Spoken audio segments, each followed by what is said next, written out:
As each of your series is unique in themselves, one might ask what the inspiration behind each of the series might be. Did you imagine the series as a whole, or did each piece inspire you independently and become a series at a later date? Well, to answer that, I guess it's best to say that I'm not really series driven. The work gets created and then they belong to a series or they trigger another series.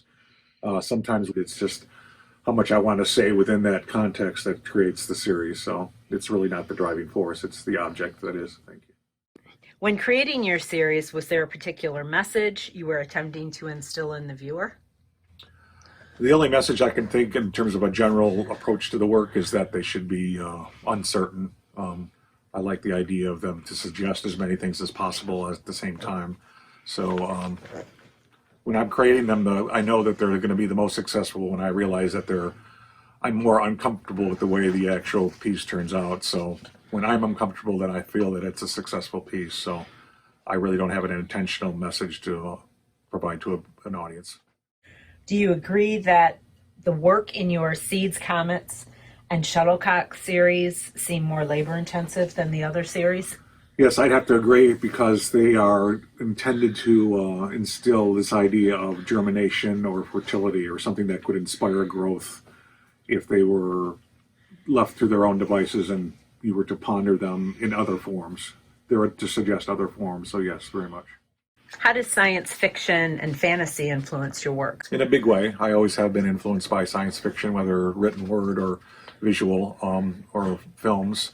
Also, the early drawings of Paul Klee, those fantasy landscapes and gardens that he drew, I keep imagining what kind of botanical things or what kind of creatures would exist in those landscapes. So those are the kinds of things I work with when coming up with the original concept drawings. Describe your use of symmetry and asymmetry in your work.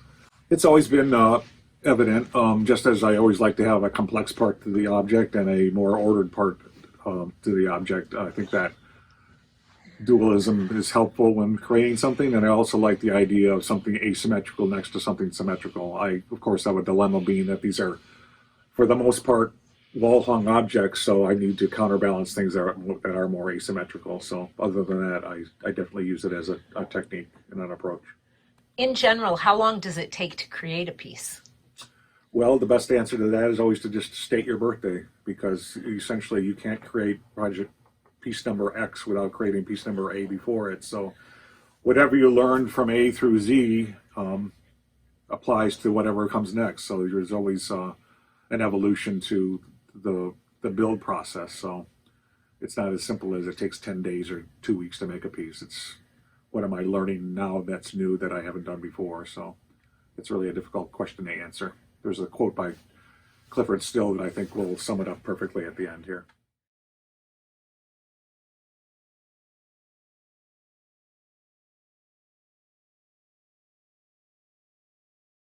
Do you ever run out of ideas? You could probably ask my wife. I never do. She can confirm this. No, he does not. No, Ever. I do not. Thank you.